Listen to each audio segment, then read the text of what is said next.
Assalamualaikum warahmatullahi wabarakatuh. Salam oplok-oplok. Terima kasih buat teman-teman yang selalu hadir dan mampir di channel saya. Buat teman-teman baru yang baru bergabung, saya ucapkan banyak-banyak terima kasih pula. Semoga teman-teman semua dalam keadaan sehat walafiat, tak kurang suatu apa, dan diberikan kemudahan untuk segala urusannya. Kali ini kembali saya mendapatkan kiriman dari subscriber, dan menurut informasinya ini adalah modul mesin cuci LG front loading. Untuk paket kali ini dikirim dari Mas Ari yang berada di Serpong, Jakarta, Jawa Barat. Berawal dari kerusakan mesin cucinya ini, mungkin beliau mencari beberapa referensi di YouTube, dan alhamdulillah ketemu dengan channel saya. Selanjutnya beliau menghubungi saya melalui chat WhatsApp, dan inilah screenshot komunikasi saya dengan subscriber saya tersebut.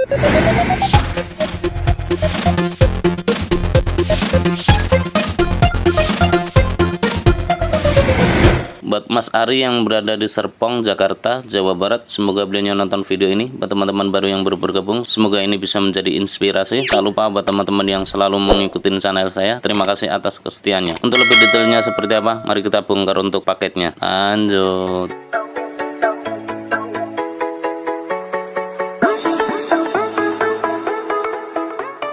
Dan inilah paket tersebut setelah saya keluarkan dari packingnya. Seperti biasa, sebelum kita melakukan langkah-langkah perbaikan lanjutan, kita pahami terlebih dahulu komponen-komponen apa yang beliau kirim. Di sini ini adalah buat displaynya teman-teman. Untuk tampilan panel depannya seperti ini. Dan kalau saya balik seperti ini untuk fisiknya. Selanjutnya ini adalah buat power supply-nya.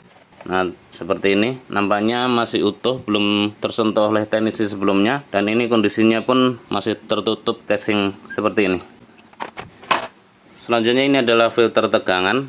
Saya kira ini tidak perlu dibawakan, nggak apa-apa ya, tapi nanti coba kita lakukan pengecekan, barangkali ini pun bermasalah. Selanjutnya yang terlihat semrawut ini adalah kabel bodinya. Ya memang ini harus dibawakan karena untuk menghubungkan board display ini dengan power supply-nya ini. Kenapa memerlukan kabel bodinya itu? Dikarenakan soket yang di sini, karena bentuk soketnya itu berbeda dengan soket yang ada di power supply-nya teman-teman. Nah seperti ini. Dan selanjutnya kita assembling untuk board display dan board power supply-nya, dan kita lakukan pengetesan untuk melihat jenis kerusakannya itu seperti apa. Dan inilah board power supply tersebut setelah saya buka untuk casing penutupnya. Nah fisiknya seperti ini teman-teman. Kalau saya balik untuk boardnya, nah di bawah belum terlihat adanya pencokan-pencokan, karena menurut informasinya itu mati total. Untuk kasus mati total tentunya kita harus fokus di board power supply-nya ini. Oh iya teman-teman, saya di sini melihat adanya komponen yang pecah. Nah bisa teman-teman lihat di situ. Nah di situ teman-teman, itu ada komponen pecah. Iya benar teman-teman, ternyata ada komponen yang pecah, dan komponen ini berada di area primer.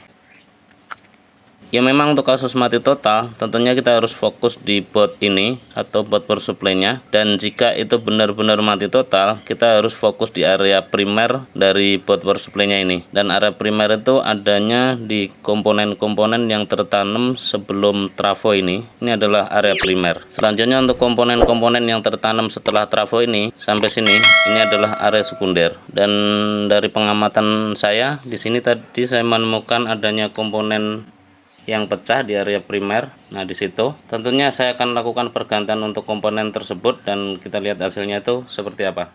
Oke teman-teman, setelah saya angkat untuk IC-nya, dan ini untuk IC-nya teman-teman. Untuk tipenya sendiri aja saya sampai nggak tahu, karena memang bodinya sendiri itu sudah pecah seperti itu.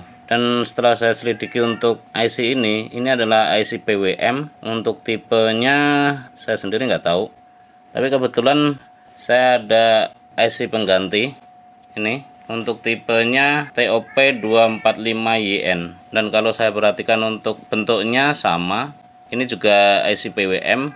Setelah saya googling, untuk IC ini adalah IC PWM family, dan bisa teman-teman lihat untuk macamnya seperti ini.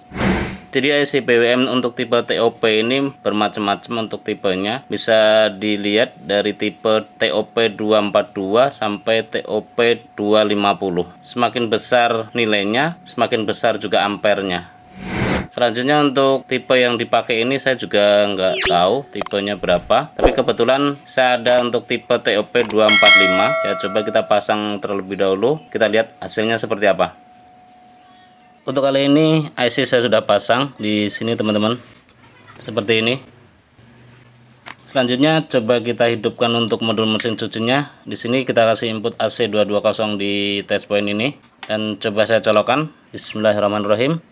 Nah, alhamdulillah teman-teman, untuk indikatornya sudah hidup dan relay terdengar nyala ceklak-ceklik. Nah, seperti itu. Langsung kita hubungkan ke modul displaynya, kita lihat hasilnya seperti apa. Untuk kali ini display saya sudah hubungkan dengan power supply-nya, dan untuk kabel bodinya seperti itu teman-teman. Di sini saya sal aja, mungkin terlihat semrawut. Selanjutnya coba kita colokkan. Nah, bisa teman-teman lihat untuk tampilannya sudah ada ya teman-teman. Coba saya matikan.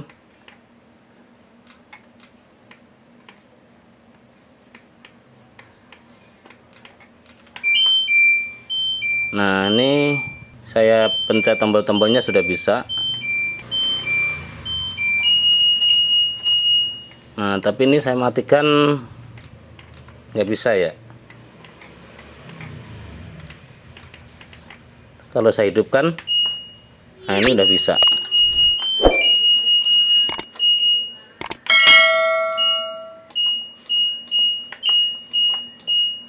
Nah, untuk tombol-tombolnya sudah bisa.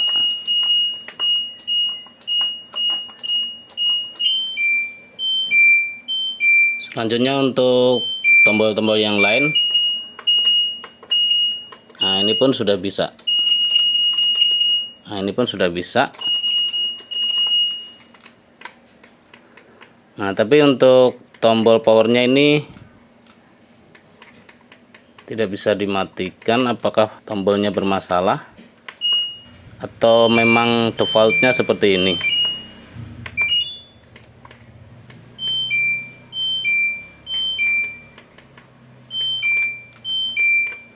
Mungkin akan saya bongkar dulu untuk panel depannya ini, dan kita lihat untuk fungsi tombol powernya ini seperti apa. Setelah saya lakukan penelusuran lanjutan untuk kasus tombol di sini, ini murni kesalahan saya teman-teman. Ternyata untuk soket yang di sini belum saya pasang, dan sekarang sudah saya pasang.